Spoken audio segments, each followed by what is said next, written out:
Bonjour, aujourd'hui nous allons résoudre une équation du second degré, la voici, 1 plus 4x plus 4x au carré supérieur ou égal à 0.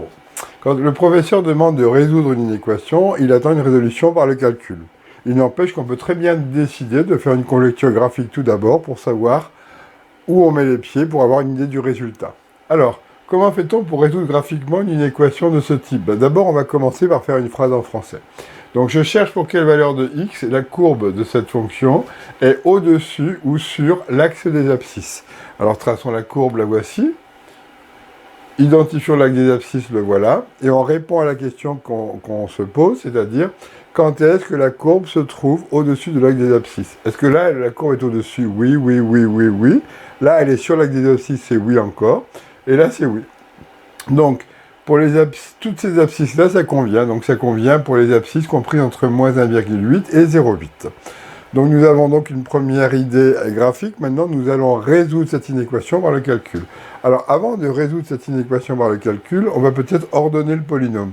C'est-à-dire qu'on met d'abord les x au carré, ensuite les x et ensuite les nombres. Ensuite, première étape, on va écrire la phrase d'introduction.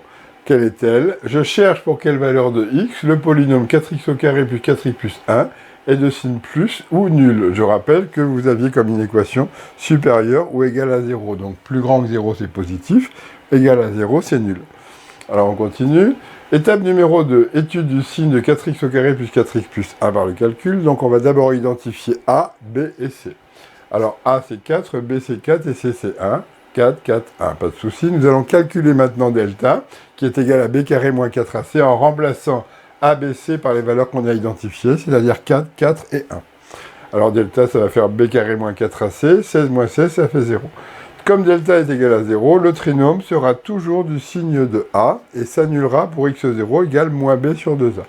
Donc on va calculer x0, qui est égal à moins b sur 2a, en remplaçant a et b par 4 et 4. x0 sera égal à moins 4 sur 2 fois 4, et donc moins 4 sur 8, ça se simplifie, ça fait moins 1,5. On dresse ensuite le tableau de signes. Attention, A est positif. On sait que le polynôme sera toujours du signe de A, et s'annulera pour moins b sur 2a. Donc il sera toujours du signe de A, donc toujours positif, et s'annulera pour moins 1,5. L'étape numéro 3, nous allons répondre à la question qu'on s'était posée au départ dans l'étape numéro 1. Le polynôme 4x au carré plus 4x plus 1 est de signe positif ou nul pour toutes les valeurs de x. C'est-à-dire que pour la première colonne, pour la deuxième colonne, pour la valeur moins 1,5. Donc l'ensemble solution pour cette inéquation, eh bien, c'est moins l'infini plus l'infini. C'est-à-dire qu'on prend tous les nombres réels. Alors nous avons donc résolu cette inéquation par le calcul. Nous allons pouvoir utiliser maintenant GeoGebra pour valider notre réponse. Alors que fait-on? Sur la ligne numéro 1, on va saisir l'inéquation 1 plus 4x au carré supérieur ou égal à 0. On clique sur x égale, et alors on a un résultat qui est un peu surprenant. On a x plus petit ou égal à moins 1,5 et x supérieur ou égal à moins 1,5. Et donc ça nous donne tous les nombres réels. Donc nous avons trouvé la bonne réponse. On peut donc passer à la question suivante.